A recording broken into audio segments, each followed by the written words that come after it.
semana pasada pudieron estar en la clase de Mili y de Vicky. Sí. Bien. ¿Leyeron ese tema? ¿Les quedó alguna duda? Porque bueno, esta es la guía, la segunda guía de reproducción.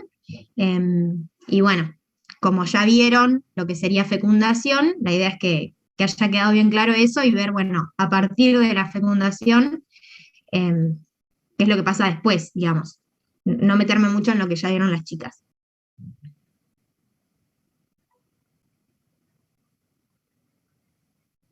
Bien, ¿quedó claro lo de la clase pasada? ¿Lo pudieron leer?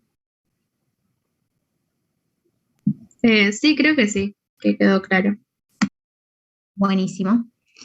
Bueno, como les contaba, la guía es bastante cortita y como vieron, no sé si la pudieron chusmear, son 9 preguntas y es bastante teórica, no es práctica, no tenía modelos para hacer o por ahí ejercicios así más prácticos, entonces bueno, la idea es hacer como una introducción o contarles por ahí este tema, les voy a ir preguntando si se acuerdan o si saben algunas cosas, estaría bueno que participen, así es más llevadero.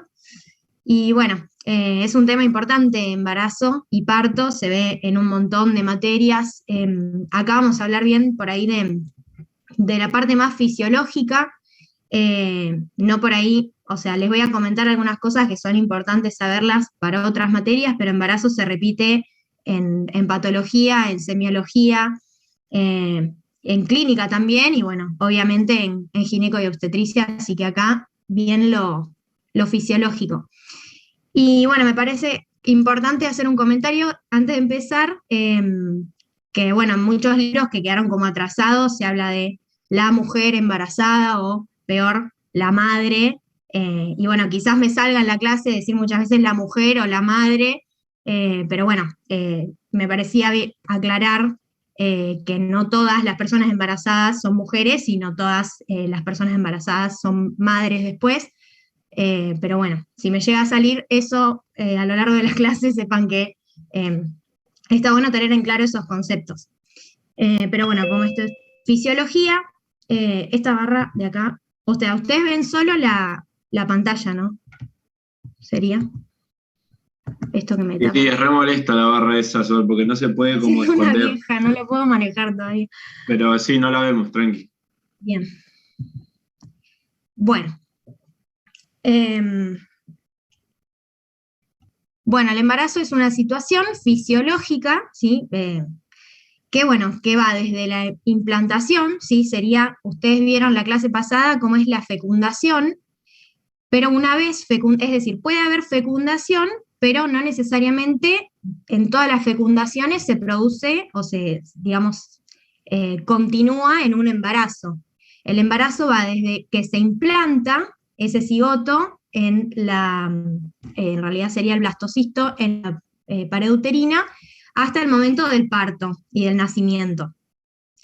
Y a lo largo de este proceso se van dando un montón de cambios y un montón de adaptaciones del cuerpo que está gestando. Desde el nivel fisiológico se van a cambiar un montón de parámetros fisiológicos que por ahí en una persona no embarazada son de una manera, se adaptan y cambian sin ser patológicos, sin ser anormales, digamos, es lo normal para una persona en esta situación. Un montón de adaptaciones metabólicas para permitir nutrir y desarrollar el embrión y el desarrollo del embrión y del feto, y un montón de cambios morfológicos que, bueno, le den lugar y después permitan el nacimiento. Es un periodo que dura 280 días aproximadamente, lo que serían 38 a 40 semanas, eso se habla de que es un nacido a término. Este tiempo se puede prolongar, ¿sí? Pueden nacer a las 41 semanas, unos días más, lo que genera después problemas, y también después vamos a ver qué pasa si se produce el nacimiento antes de estas 38 semanas. El primer punto pedía diferenciar esterilidad de infertilidad. ¿Alguien sabe cuál es la diferencia? La esterilidad no es la incapacidad de que se produzca la fecundación. Sí. Bien. ¿Y la infertilidad? Es la incapacidad de que se implante o de que se pueda implantar el ovocito fecundado, que bueno, sería el cigoto. Muy bien. Estas son palabras que muchas veces usamos como sinónimos, pero como dijo Aldana, esta es la diferencia. La esterilidad es la incapacidad para concebir. Se diagnostica esterilidad cuando pasa un año desde que una pareja o una persona, en general, bueno, una pareja tiene relaciones sexuales sin métodos anticonceptivos durante un año y, bueno, no se produce fecundación. Y bueno, ahí están los porcentajes de veces de dónde se encuentra el problema o el defecto. Y la infertilidad se produce la fecundación, pero no se implanta o no se lleva a término una vez implantado. Y bueno, el defecto puede estar en un montón de niveles. Puede ser que se implante normalmente, que la gestación se esté dando de manera adecuada y que sucede, por ejemplo, algún trastorno hormonal o alguna carencia nutricional que, bueno, posteriormente hace que ese embarazo no pueda llegar a término, no pueda terminar, digamos, y no dé un nacido vivo, y eso sería, bueno, infertilidad, que en general se dan muchos intentos que terminan en aborto espontáneo de esta manera. Esto es lo que vieron la clase pasada. Y ahí había una pregunta que, no sé si la habían sacado de la guía. No, que cuáles son los principales cambios que daban lugar a la fertilización y a la implantación. ¿Alguien lo pudo buscar? Es un poco lo que, digamos, relacionado con la clase pasada.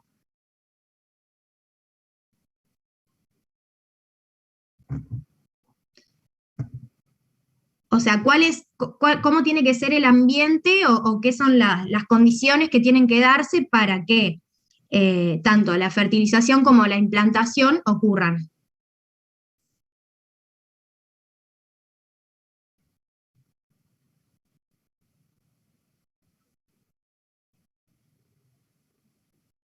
¿Alguien sabe?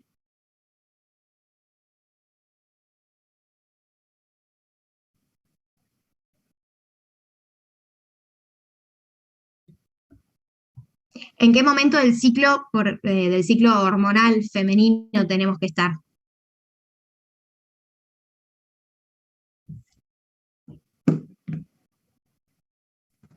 Dentro de lo que es la fase secretoria a nivel uterino, o sea, sería como que la segunda parte del ciclo menstrual, Bien, posterior a la ovulación.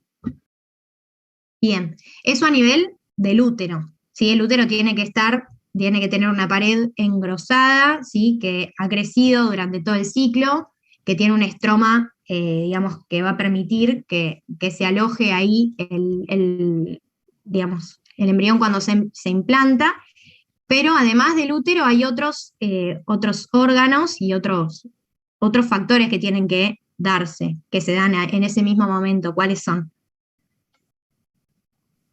La presencia del cuerpo lúteo ya desarrollado, con alto nivel de estrógeno presente, de progesterona presente, y bueno, ya que el óvulo que fue en el proceso de ovulación ya se tendría que encontrar el óvulo a nivel de la ampolla de la trompa uterina, creo. Bien. Y a nivel cervical, del cuello del útero, Deben estar las glándulas desarrolladas, o sea, con glucógeno y demás nutrientes para poder recibir, digamos, al cigoto. Que el moco bien, cervical no sea tan espeso, o sea, que las secreciones sean un poco más fluidas, digamos. bien. Claro, que permita el pasaje, digamos, de los espermatozoides hacia el cuerpo del útero y que permita la fecundación. Bien, todo eso a nivel digamos, a nivel del ovario, del útero y del cuello del útero tienen que darse todas esas condiciones y además, como habrán visto en la clase pasada, digamos, la espermatogénesis tiene que ser adecuada, la maduración de los espermatozoides también, es decir, la fecundación y luego la implantación son procesos en los que todo tiene que salir perfecto para que pueda llevarse a cabo, digamos. Cualquier falla a nivel de cualquiera de estos escalones va a impedir o a abortar o a ni siquiera dar lugar a una fecundación o una implantación. Entonces, depende de dónde esté el defecto, se considera o esterilidad o infertilidad. Y esa es una pregunta que está en una guía, pero la sacaron, que bueno, tenía que ver con en qué se basan los test de embarazo. Ahí lo puse, dice HCG, pero ¿alguien sabe en qué se basa un test de embarazo? Si vos te referís al EVA-test, es endosar la subunidad beta de la HCG, que bueno, que en ese momento ya se debería estar secretando por parte del sincito trofoblasto, que se excreta por orina. Bien. Bien. Es una hormona que se produce en condiciones, digamos, cuando hay el trofoblasto existe, está presente, o en otras situaciones patológicas, por ejemplo, algún tipo de cáncer también puede dar esta hormona, pero en general esta hormona, si se detecta, hay embarazo. ¿Y cuándo se empieza a detectar esta hormona? En sangre y en orina, ¿saben? Creo que en sangre era un día después de la implantación, me parece. Y bueno, yo no sé cuánto tiempo. Bien. Creo que en orina tarda un poquito más porque se detectan menores cantidades y más o menos que llega al pico a las 10 semanas, si no me equivoco, no recuerdo bien. Bien, ahí puse que aparece en sangre, en plasma, digamos, más o menos al 8º y al 9º día después de la fecundación, lo cual no me acuerdo, creo que son 2 días después de la implantación. Entonces, bueno, no es que al primer día, después de, por ejemplo, el día de la ovulación y una relación sexual desprotegida, yo ahí ya me puedo hacer un test, digamos, para detectar HCG en plasma, porque no me va a dar, no voy a detectar nada. Tiene que pasan varias semanas, y en general cuando uno detecta esta hormona, la subunidad beta del HCG en orina, ya han pasado varias semanas y ya encontramos en ese momento un embrión. Bien. Esto lo habrán visto, si ya hicieron APS, están todos los consultorios, no solo ginecológicos, sino de medicina general, es un gestograma, y se usa para calcular a partir de la fecha de última menstruación, para estimar más o menos cuándo va a ser la fecha probable de parto, y para calcular la semana de gestación en la que uno se encuentra, que a lo largo de los 3 trimestres va a haber distintas cosas para ir controlando y para ir evaluando a lo largo del control del embarazo. Bien, esta por ahí es la parte que más nos importa ahora en fisiología, y es cuáles son los cambios, cuáles son las adaptaciones que vamos a encontrar en distintos niveles a lo largo de todo el organismo, y cómo este se adapta para permitir el desarrollo y el crecimiento del feto. ¿Alguien puede leer algo? ¿Alguien sabe algo de todo esto? ¿Qué se les ocurre que puede, así como, qué se les viene a la mente, que cambia, que se adapta? ¿Algo que sepan? Que El cambia gasto, durante los minutos. Sí, perdón, el gasto cardíaco bien. ¿Qué pasa con el gasto cardíaco? aumenta, sobre todo en el primer trimestre, creo. Bien. ¿Por qué aumenta el gasto cardíaco?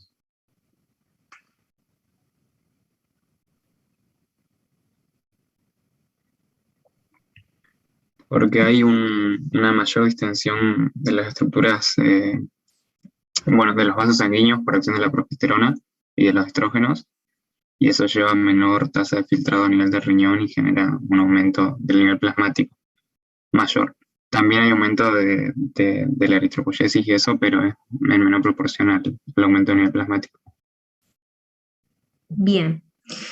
Va por ahí, hay más razones. Todo esto todos los cambios, que son un montón, a nivel de todos los sistemas, casi todos los sistemas de órganos del cuerpo que se adaptan a la gestación, tienen un porqué. Entonces, o sea, no pensarlo en un para qué, pero sí suceden, digamos, respondiendo a determinado estímulo, a determinado otra adaptación de otro sistema.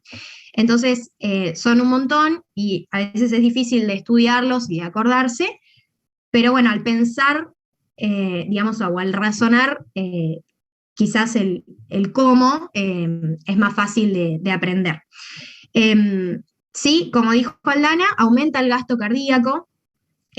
Para empezar, casi todas las glándulas endocrinas responden a la situación del embarazo. Desde ya empezás teniendo el cuerpo lúteo, como dijo Isaac, que empieza a secretar hormonas. Todos estos cambios van a estar mediados por mensajeros químicos y hormonas que van a ejercer efectos en órganos blancos. Entonces, tanto el hipotálamo y la hipófisis reaccionan o responden o se enteran de que se produjo un embarazo y esto va a tener consecuencias, como las otras glándulas endocrinas, las suprarrenales, la tiroides, ¿sí? Los ovarios y demás. A nivel del eje hipotálamo-hipófisis, ¿qué se les ocurre que pasa cuando, digamos, se produce un embarazo?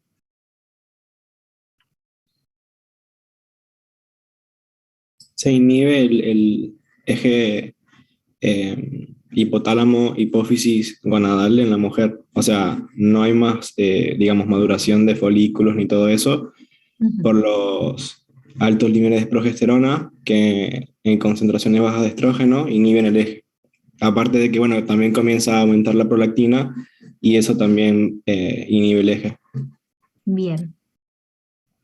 Es decir, tenemos el cuerpo lúteo, primero, secretando progesterona, y después vamos a tener la placenta, secretando estrógenos y progesterona, y se acuerdan o habrán visto que esto ejerce una retroalimentación negativa en las hormonas liberadoras del hipotálamo y después en las hormonas hipofisarias.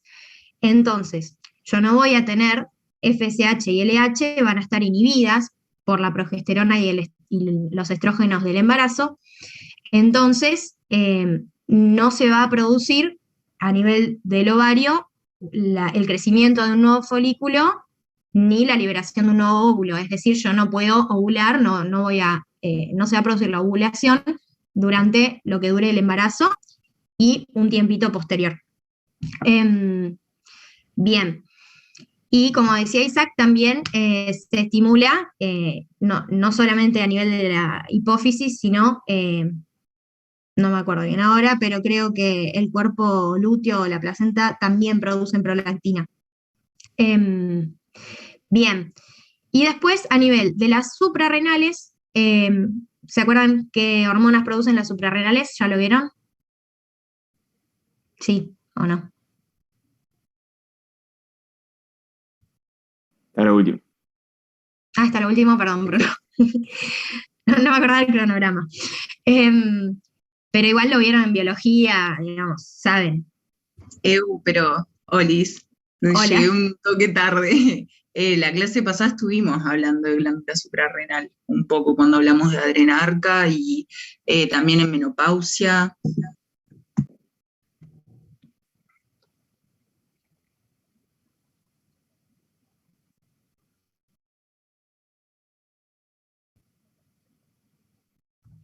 Bueno, las suprarrenales producen varios tipos de hormonas según los diferentes estratos de la glándula en la que estemos. Producen cortisol, ¿sí? Glucocorticoides, principalmente el cortisol. Producen, como dijo Mili, digamos, los esteroides suprarrenales y producen aldosterona. Entonces, como todas las hormonas endocrinas responden al embarazo, estas también van a estar estimuladas, vamos a tener muchos glucocorticoides circulantes y también aumenta la aldosterona. ¿Alguien sabe qué hace la aldosterona? ¿Cuál es el efecto que produce la aldosterona o su función? Contribuye a aumentar el volumen plasmático. Bien, ¿cómo? No me acuerdo si era inhibiendo el sodio. Sodio y secretaba potasio, creo. Sí, eso. Perdón. Bien. La aldosterona ejerce su efecto a nivel renal, va a promover la reabsorción de sodio del túbulo renal al plasma, entonces voy a retener sodio y por ósmosis y consecuentemente voy a retener agua. Entonces, como comentaban los compañeros antes, esto, ¿qué efecto va a ejercer si yo retengo sodio y agua? Aumentar el volumen sanguíneo. Bien, aumenta la volemia. Y como aumenta la volemia, como dijo Aldana, después va a aumentar también el gasto cardíaco. Bien. Después, bueno, ahora seguimos un poquito con esto, pero siguiendo en endocrinas, la glándula tiroides también, ¿sí? Como se produce mucha TSH, va a aumentar los niveles de T4, que son, ¿se acuerdan? No lo vieron todavía, pero las hormonas tiroideas son las que se encargan del metabolismo basal, aumentan el metabolismo basal de varios compuestos. Pero bueno, digamos, es necesaria también la presencia de hormonas tiroideas para el desarrollo normal del feto, del embrión y del feto. Entonces es importante que la tiroides responda. Bien, a nivel de los órganos, de los genitales y de los órganos sexuales, ¿qué ocurre? Hipertrofia e hiperplasia del útero. Bien. Proliferación a nivel de las glándulas mamarias, pero bueno, eso sería un poco más adelante en el embarazo. Sí, pero No ocurre, bien. Y no me acuerdo qué más. Bien. El útero pasa a medir, que es algo que sorprende cuando lo estudias en anatomía por primera vez, pasa a medir de 4 centímetros, que es lo normal, que es nada, y 4 de longitud, digamos, de altura y 3 de ancho, pasa a medir casi lo que mide un nacido a término, que son como 35 centímetros, y pasa de pesar 50 gramos a pesar más de 1 kilo. Entonces, bueno, realmente es un aumento considerable. Y bueno, todo el resto de los órganos se adaptan y crecen para luego permitir la salida de el feto a través del canal de parto. Y además, como contaba Isaac, se produce el crecimiento de las mamas a expensas de la parte glandular. Bueno, entonces, como crece el útero, dentro de la cavidad abdominal, también se me reacomodan todas las vísceras que hay ahí, ¿sí? Los intestinos, el hígado. Entonces, todas estas vísceras que se tienen que adaptar van a provocar la elevación del diafragma. ¿Qué pasa si se eleva el diafragma? ¿Qué me pasa en el tórax? Se van a modificar las capacidades pulmonares. Bien. ¿Cuáles son los cambios respiratorios que tiene una persona embarazada? Aumenta la frecuencia respiratoria. Bien. Y la profundidad también. Bien. ¿Cómo? Pierdo por ahí un poco de volumen pulmonar, digamos, en extensión, digamos así, vertical. Se produce también el agrandamiento antero-posterior del tórax, digamos, mediante la movilización de las costillas y del esternón, trata como de aumentar el diámetro un poco, pero bueno, ese aumento de tamaño no alcanza por sí solo. También, como comentaban, aumenta la frecuencia respiratoria y la ventilación. Porque, bueno, no solamente aumentan las demandas metabólicas y las demandas de oxígeno de la persona gestante, sino hay que suministrar de oxígeno al feto. Entonces, y a la vez, obviamente, consecuentemente, va a aumentar la producción de dióxido de carbono, que vamos a tener que eliminar. Así que, bueno, son parámetros fisiológicos que vamos a ver aumentados en una persona embarazada. Y a nivel cardiovascular, como comentaban, aumenta el gasto cardíaco y a nivel sanguíneo, ¿qué se observa? ¿Qué se ve? Una vasodilatación. Sí, Disminuye la... pero por ahí más de la sangre. Ah, aumento de las proteínas plasmáticas. Y cambios en el hematocrito también. Bien, ¿qué pasa con el hematocrito? Claro, disminuye por el aumento de la volemia. Entonces hay una anemia, creo que había leído, una anemia sí, no sé, como que se diluye la sangre. Entonces Bien. genera...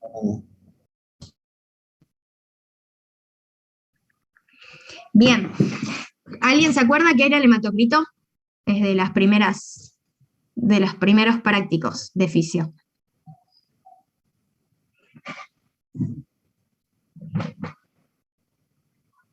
Cualquiera, aunque no hayan hecho la guía, no importa.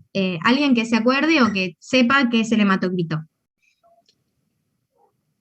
Es la cantidad de cuerpos formes que conforman la sangre.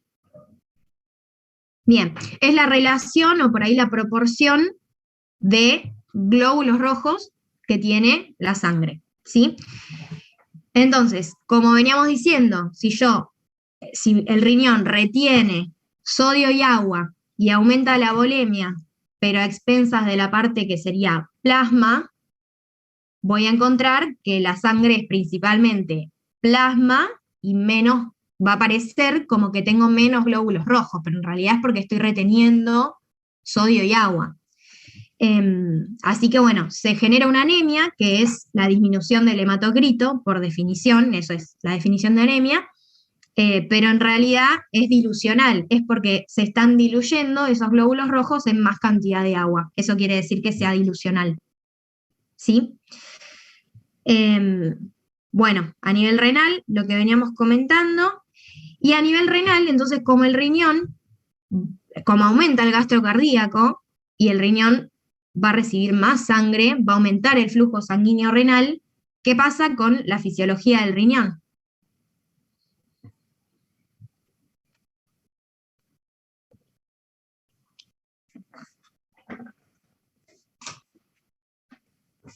Si aumenta el flujo sanguíneo renal, ¿qué va a hacer el riñón? ¿Va a filtrar más? Bien. Aumenta la tasa de filtrado glomerular. Esta es una de las razones por las cuales las embarazadas hacen mucho pis, ¿sí? Aumenta la tasa de filtrado glomerular y esto se va a ver reflejado en un par de parámetros de laboratorio que nos miden la función renal, que ¿cuáles son?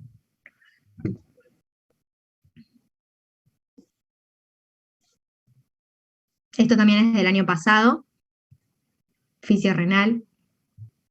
Los niveles de creatinina y eso. Sí.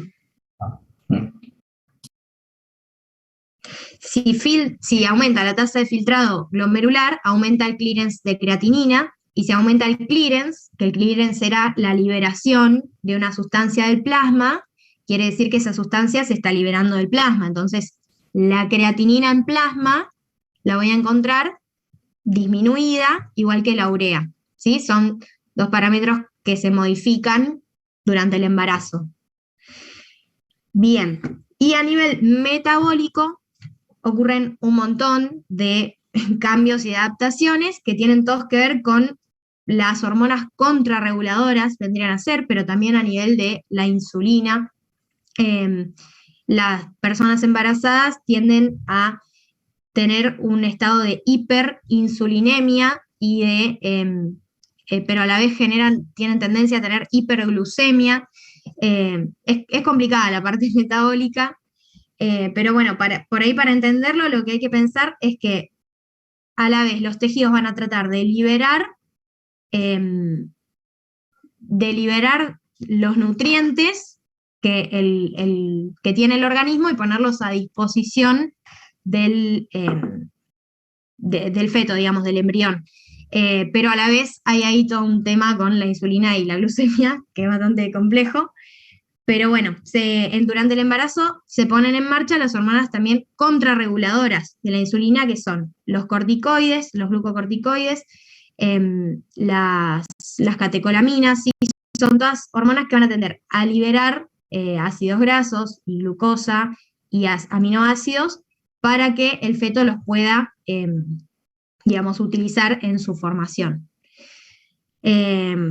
Así que bueno, esta clase es a modo de ilustración, a modo de que ustedes entiendan que es más fácil por ahí pensando el porqué de las cosas, acordárselas, pero obviamente los que no leyeron todavía el tema, tienen que ir, recomiendo que lo lean del libro.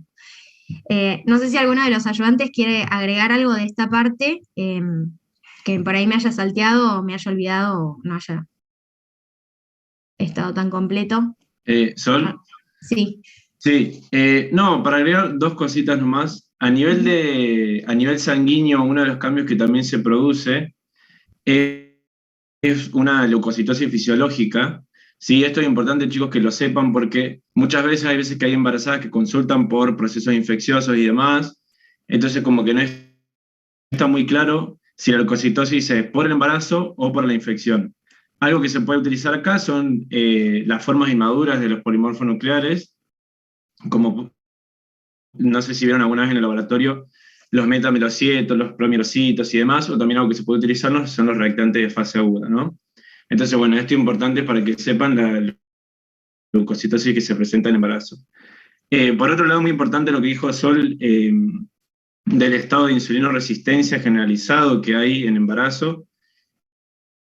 De hecho, es tan importante que en segundo trimestre de embarazo hay algo que se llama la prueba de tolerancia a la glucosa. No sé si ya vimos en Endocrino, la verdad que estoy medio perdido.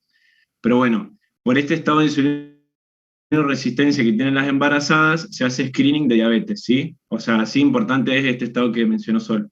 Y uno de los principales culpables, o otra hormona también que se cree como un factor muy importante, es el lactógeno placentario, ¿sí? El lactógeno placentario se cree que induce insulinoresistencia por, bueno, no me recuerdo perfectamente el segundo mensajero que se fosforila además y eso. Pero bueno, nada, esa manera de aporte.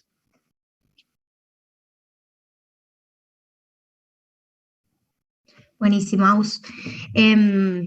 Bien, y como decía Aus, todas estas adaptaciones metabólicas y también las cardiovasculares predisponen a que, nada, como dato de color, no es importante ahora, pero sí que lo tengan en cuenta, a que aparezcan un par de enfermedades bastante importantes, que son la diabetes gestacional y la hipertensión en la embarazada. Y bueno, sabiendo la fisiología, uno después, cuando las estudia más adelante, es más fácil de entender, digamos, por qué es tan frecuente, y bueno, después uno va a ver que son patologías bastante graves y que generan complicaciones graves que, bueno, ponen en riesgo la vida tanto de la persona que gesta como del feto. Así que bueno, siguiendo la guía, se habla de unidad materno-feto-placentaria.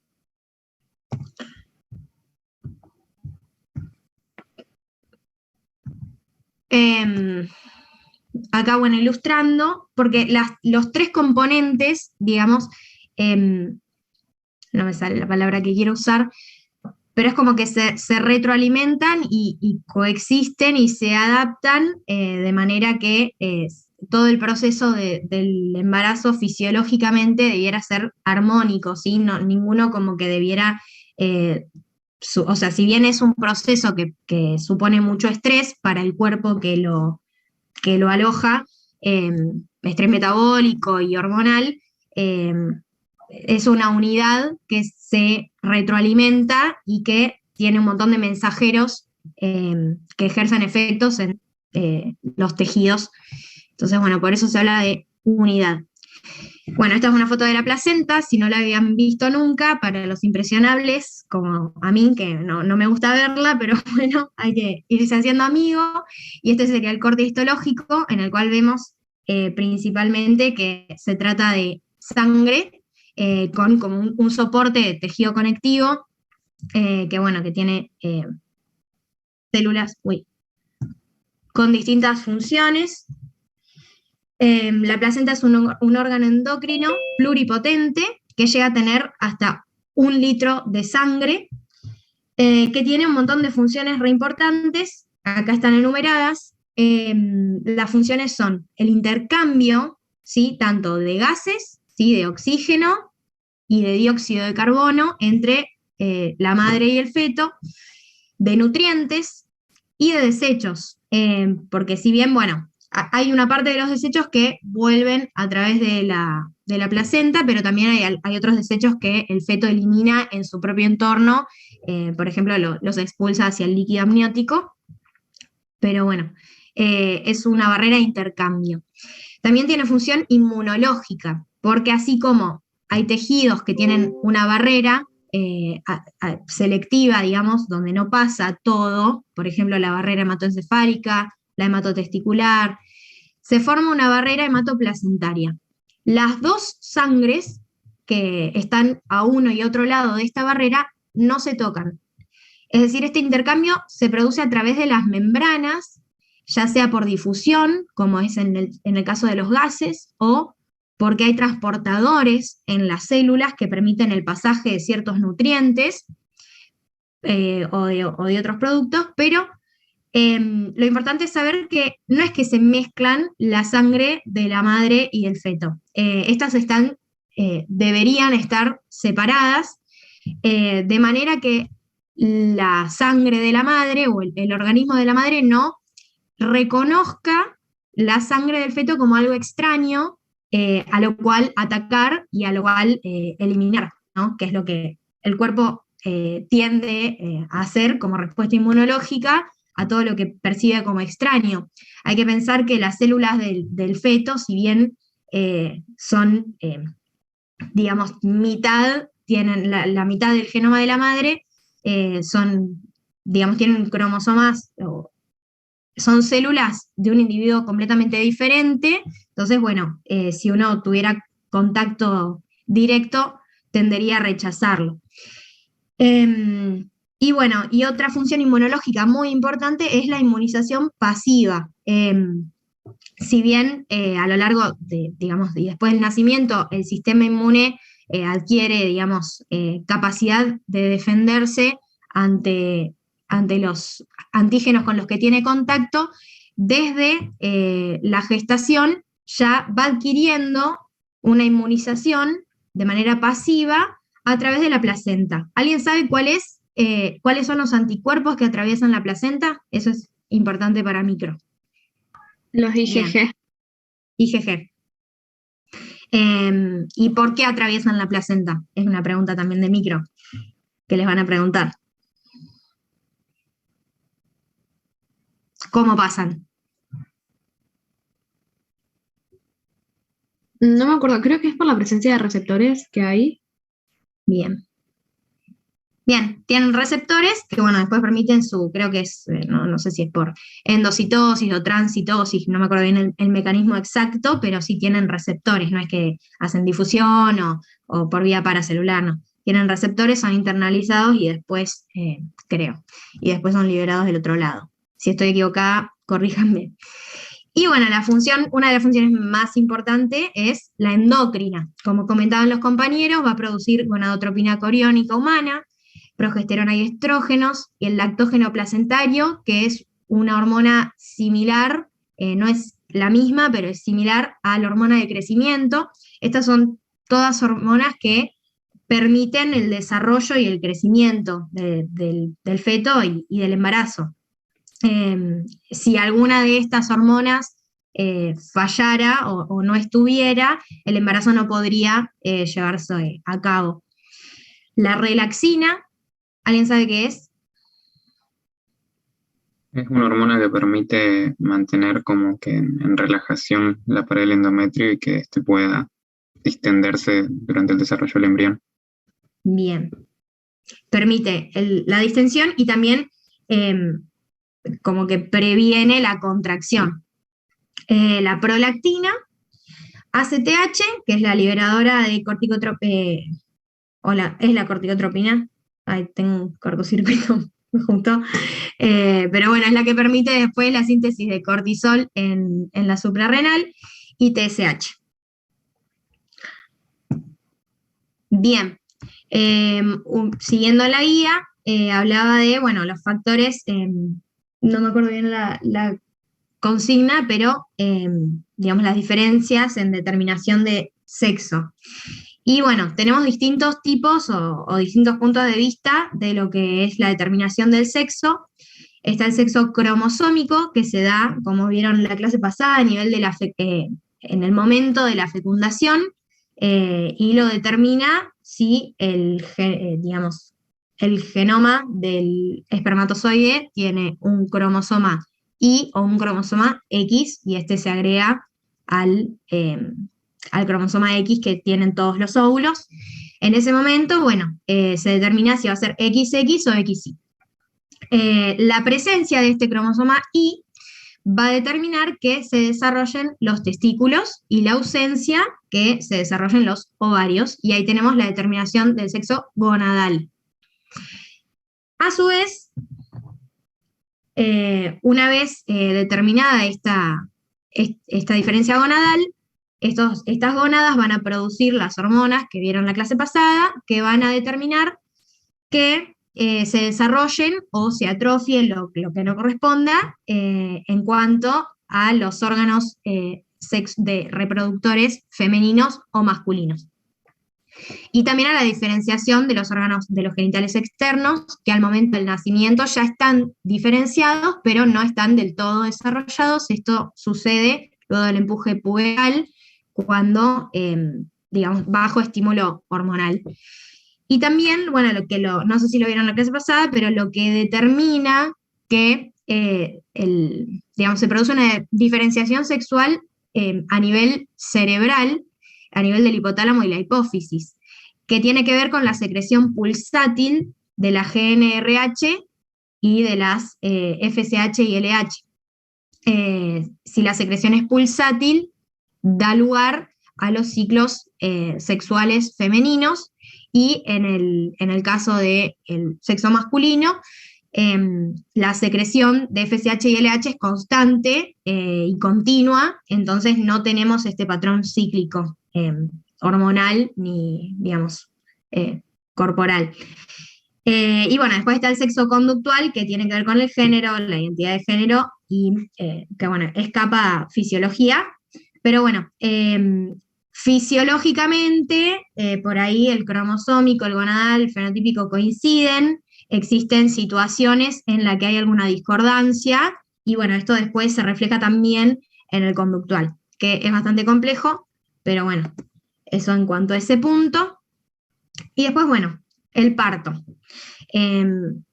¿Alguien quiere hablar o sabe algo sobre el parto? Algo más de lo que dice ahí, que es bastante resumido. Ya estamos terminando. ¿No se da cuando se empieza a dilatar más el canal de parto, digamos, por la presencia del bebé, también por las hormonas como la oxitocina, que van a estimular la contracción del útero, pero también la dilatación del canal de parto? Bien. Bien. Esto por ahí. Ah, sí, decime. Perdón, no, que todo eso que dijo el Danat va a desencadenar un reflejo medular que es lo que va a terminar con la acción del parto, digamos. Bien. Tiene que ver también con la parte de la expulsión del tapón mucoso, de la maduración del cuello y todo esto que lo desencadena la cabeza del bebé, es el que desencadena el estímulo del parto, más la oxitocina y demás. Pero supuestamente si la parte del cuello no está maduro, el bebé no puede nacer, porque no se dilata. Bien. Sí, digamos, un estímulo lo desencadena, y también, como todo en embarazo y como todo en lo que venimos hablando, tienen que darse varias condiciones para que sea exitoso y fisiológico, digamos. Puede pasar, como dijo Clau, que se desencadenen por ahí las contracciones y que no esté completa la dilatación. Entonces, bueno, se tiene que recurrir por ahí a otros métodos. Pero bueno, en un parto fisiológico, en el que todo sale, digamos, que todo marcha perfecto. Tenemos varias etapas, como comentaban. Primero tenemos la etapa, bueno, como comentaban primero, antes que esto, se desencadena, ¿sí? No solo por el movimiento del feto, sino también hay estímulos hormonales y mensajeros, por ejemplo la oxitocina, que se cree tienen que ver con el desencadenamiento espontáneo una vez que el embarazo ya lleva determinadas semanas de gestación, ¿sí? A partir de la 38, entre la 38 y la 40. Bien, y una vez desencadenado se empieza a dar la dilatación del cuello uterino, como comentaba, la expulsión del tapón, también la ruptura de membranas. Y bueno, en el último trimestre del embarazo se producen algunas contracciones fisiológicas que no tienen que ver con el trabajo de parto, pero bueno, en este caso las contracciones se vuelven, en el caso del parto, frecuentes, aumenta la intensidad y aumenta la duración de la contracción, lo que va generando la dilatación del cuello del útero y su borramiento. Y bueno, cuando se empieza el parto, empieza el trabajo de parto, que puede durar unas pocas horas en mujeres que han tenido hijos, en mujeres en personas que han tenido hijos, y puede durar hasta 24 horas en primigestas. Después tiene una segunda parte, que es la expulsión, que es el paso, digamos, del móvil fetal, se llama, a través del canal de parto, en el cual, bueno, se producen tanto contracciones involuntarias, en las cuales el músculo liso de las paredes del útero generan contracciones rítmicas que cada vez aumentan en frecuencia, tendientes a expulsar al feto, pero no son suficientes. Es necesario la contracción voluntaria abdominal o el pujo, ¿sí? Entonces, es importante que estas dos coincidan. La persona que asiste el parto, ¿sí? Tiene que determinar cuándo se está produciendo la contracción involuntaria, y en ese momento se le avisa o se le dice o se le pide a la persona que está pariendo que puje. Entonces, ambas contracciones, la involuntaria y la voluntaria, van a generar o a promover el pasaje del feto, en ese momento quizás ya bebé, a través del canal de parto. Y esto dura de 30 a 60 minutos. Una vez nacido, bueno, ahí se hacen un montón de cosas que después van a ver más adelante, pero bueno, se corta el cordón, se hace el acercamiento del bebé a la madre, pero no está terminado el parto. El parto termina con la última fase, que es el alumbramiento, que comprende la expulsión total de la placenta, ¿sí? Se produce el desprendimiento y se expulsa, por eso también hay que hacer contracciones voluntarias, y una vez expulsada toda la placenta, que es re importante esta parte, porque si hay alguna retención de alguna porción, se puede generar una infección, y también es importante que no haya sangrado, digamos. Una vez expulsada toda la placenta, ahí se da por finalizado el trabajo de parto. Bien, acá como comentaban, están los mediadores por ahí fisiológicos que se ven involucrados en el trabajo de parto: la oxitocina, las prostaglandinas. Sí, todas estas tienen que ver en las contracciones. Las prostaglandinas, como habíamos visto en microcirculación, la prostaglandina siempre tiende a tener que ver con la contracción y la relajación del músculo liso, y bueno, como sabemos, el útero es un órgano muscular, así que acá son re importantes. Y la oxitocina, que desencadena el parto y también estimula las contracciones, como habrán visto, es el clásico ejemplo de un circuito de retroalimentación positiva. La liberación de oxitocina produce contracciones, lo cual como que cada vez aumenta la cantidad de oxitocina, aumentan las contracciones, hasta que se desencadena el parto. Bien, la oxitocina se produce en el hipotálamo, en el núcleo supraóptico y paraventricular, y de ahí se digamos, se moviliza a la neurohipófisis o a la hipófisis posterior, en donde es almacenada hasta que un estímulo desencadena su liberación al torrente circulatorio. Y bueno, como comentábamos, tiene que ver con, está involucrada en la intensidad, la duración, la frecuencia de las contracciones uterinas.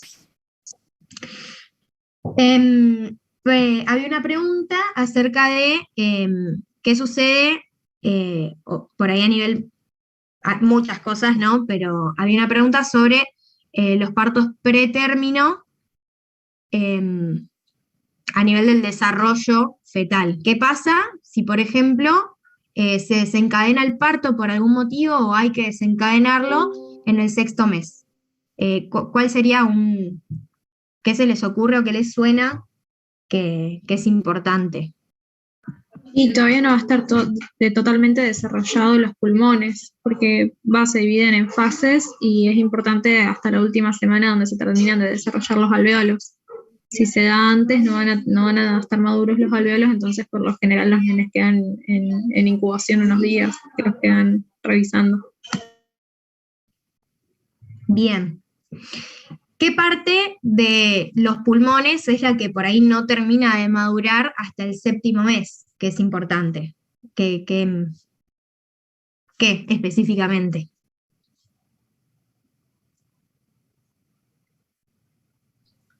Los sacos alveolares eran a nivel... Creo que era la producción de surfactante, ¿no? Como que no Bien. estaba todavía. Sí, va por ahí. ¿Se acuerdan qué hacía el surfactante? ¿Qué es el surfactante? Permitía que no se colapsaran los alvéolos, ¿no? O sea, evitaba el colapso de los alvéolos. Bien. Sí, es una solución de proteínas y fosfolípidos que recubre, digamos, la pared interna del alvéolo y impide su colapso cuando este no tiene aire. Entonces, si yo no tengo surfactante, acá podemos ver un alvéolo sin surfactante colapsa y esto puede llevar al distrés respiratorio y lesiones pulmonares. Entonces, bueno, en situaciones cuando se prevé por alguna patología, por lo que fuere, que ese embarazo va a tener que terminar antes de tiempo, digamos, sabiéndolo, ¿alguien sabe qué se le da a las mujeres embarazadas para favorecer esta maduración pulmonar? ¿Corticoides? Sí. Corticoides para, bueno, estimular o acelerar la maduración pulmonar y la producción de surfactante. Y bueno, una vez, en los casos en los que esto no es previsto y digamos, el nacimiento ocurre pretérmino, digamos, sin preverlo, bueno, se suplementa con surfactante exógeno. Y bueno, ahí vemos cómo es un alvéolo con surfactante. Digamos, evitando el colapso. Y bueno, y por último, en cuanto a la lactancia, bueno, hay ilustraciones de la anatomía y la histología de las mamas, recordando que tienen un componente glandular y un componente de tejido adiposo, que el glandular es el funcional y que tiene alvéolos, lóbulos, lobulillos y ductos. En los lóbulos es donde se produce la secreción, ¿sí? Que es de manera principalmente apócrina, era cuando la célula se rompía y vertía su contenido a la luz del conducto, y vemos que los ductos digamos, transportan el contenido, la secreción hacia el exterior. Durante el embarazo, como comentaba un compañero, se produce el crecimiento de los lobulillos y los ductos respondiendo a los estrógenos y a la progesterona. Y bueno, unas semanas antes del parto y durante, digamos, en ese momento y después del parto, vamos a tener la lactogénesis y la eyección de la leche producida, como habrán visto en APS, capaz. Primero, digamos, va cambiando la composición de esta secreción a lo largo del tiempo. Primero se llama calostro y eso dura unos días. que bueno, que tiene distinta composición por los distintos requerimientos nutricionales por ahí del recién nacido, de pocos días, a medida que este crece, va cambiando la composición. Y bien, por ahí más fisiológico ver que las hormonas involucradas son oxitocina y prolactina. La prolactina tiene que ver con la producción a nivel del lóbulo o del lobulillo de la secreción, y la oxitocina tiene que ver con la eyección de la secreción hacia el exterior. Y también es otro típico ejemplo de retroalimentación positiva. El estímulo que lo desencadena va a ser la succión del bebé, es decir, las primeras succiones van a estar vacías hasta que esto se desencadena, lo cual tiene, bueno, las aferencias viajan al centro efector, que es el hipotálamo y la hipófisis, ahí se libera oxitocina, y la oxitocina va a ser el mensajero efector que va a permitir la eyección de leche, y bueno, esto a la vez retroalimenta el ciclo, se produce más oxitocina, se secreta más leche, hasta que termina el periodo de amamantamiento en ese momento, y también cuando se produce el destete, el cese de la oxitocina y el cese de la prolactina van a determinar el fin de la lactancia. Así que bueno, esta era la guía. ¿Alguien tiene alguna pregunta de hoy, de la clase pasada, que tenía medio que ver? De otra guía. ¿Puede ser que la prolactina, si está en elevadas concentraciones, a su vez como que se inhiba su secreción? Porque por ahí eso me había quedado dando vueltas que ayer la profe dijo en la clase y no lo terminé de entender. Porque dijo como que habían valores y valores, como que era muy compleja la prolactina en sí, entonces no. La prolactina tiene todo un circuito ahí a nivel del hipotálamo y la hipófisis de inhibición, y de inhibición de la inhibición, que bueno, no me acuerdo bien en este momento. Todo esto que les comento es a nivel o con la idea de por ahí de ilustrarlo, de hacerlo como más llevadero a la lectura. No sé si alguno de los chicos se acuerda por ahí mejor. Pero obviamente la recomendación es lean. Nada, estaba pensando, Sol, perdón que te interrumpa, Sí. que habíamos visto la clase pasada el tema de la prolactina y por lo que leí yo en el libro antes de preparar la clase, el mayor inhibidor era la dopamina. Sí. No había nada sobre niveles críticos de prolactina. Yo lo leí el Boron. No sé si habrá otro libro que diga otra cosa, pero lo buscamos y cualquier cosa les publicamos en Facebook. ¿Qué profe les dijo eso? No sé el nombre. ¿Alguno sabe? La profe que estuvo ayer. Sí, es Lore. Bueno, igual siempre tengan en cuenta que para los parciales o para lo que fuere, ustedes tienen sustento de la bibliografía, porque, qué sé yo, también con el tema de la virtualidad pueden haber confusiones con algunas cosas, pero bueno, deberían volver a preguntarle a la profe a qué se refería con eso.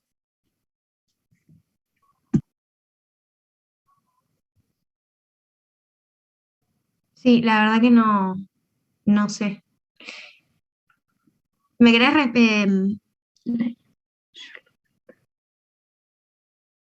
la guía de hoy? No, ayer pasa que lo que vimos era un casito de hiperprolactinemia y estábamos viendo circuitos cortos y muy cortos de regulación de la prolactina, y en un momento sí como que se dijo que la prolactina a niveles muy altos inhibe incluso su propia secreción, pero creo que son niveles muy elevados de prolactina, o sea que no es en todos los casos. Onda, lo principal es que es la inhibición por la dopamina. Sí. Sí, había una guía de eso que era, creo que es la de circuitos neuronales, o la que habla bien de la dopamina, no me acuerdo, creo que viene después en neuro, chicos, no sé si se acuerdan. había una que tenía un dibujito ahí de la prolactina y el hipotálamo y la hipófisis, creo que era esa, no sé si la vieron ayer.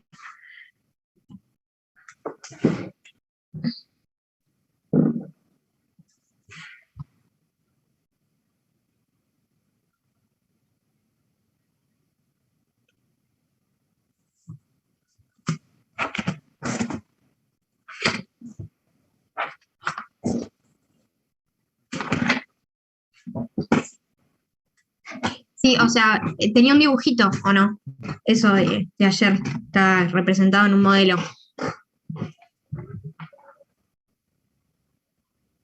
¿No? Sí, sí, tenía varios dibujitos.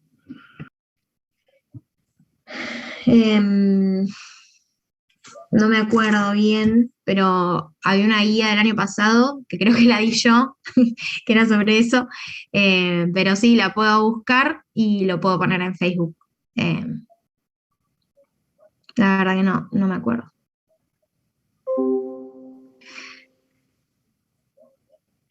Pero bueno, queda eso para ponerlo después. ¿Y alguien tiene alguna otra pregunta de lo que sea? De hoy, de la clase pasada, de otra cosa. A mí me quedó una duda ayer y porque en el teórico dijeron una cosa y en la clase de ayer otra, y creo que eso lo viste vos, Mil, en la clase de la semana pasada. ¿Viste la regulación hipotálamo-hipófisis en el eje sexual femenino, donde las hormonas GnRH, bueno, secretan hormona liberadora de gonadotrofina a nivel del hipotálamo y esta en la hipófisis secreta LH y FSH? Y después los que la inhiben, eh, habla de de las neuronas Kiss, ¿no? ¿Por qué? Porque en el teórico nombraron que las células GnRH no poseen receptores ni para estrógeno ni para progesterona. Y bueno, y en la clase de ayer dijeron que sí, y como que también había una regulación por parte de de esas propias neuronas. Entonces no sé si con qué quedarme, porque en el libro no sale. Te digo, Isaac, yo para esa clase leí el Boron y lo que decía era que las neuronas GnRH del núcleo orcuato tienen una modulación intrínseca, como van a ver también después en ciclo circadiano, que hay algunas neuronas que liberan pulsátilmente porque está marcado epigenéticamente en el genoma, y las neuronas quispeptinas con otras neuronas también, por ejemplo las opioidérgicas, modulan la actividad de esas neuronas. Pero sí, tienen una regulación intrínseca y por las quispeptinas, pero por lo que yo había leído, las neuronas quispeptinas eran los que tenían los receptores. Si querés, después te busco específicamente qué receptores tienen las neuronas GnRH. Dale, no, queda muy claro, buenísimo. Muchas gracias. Dale, no, por favor.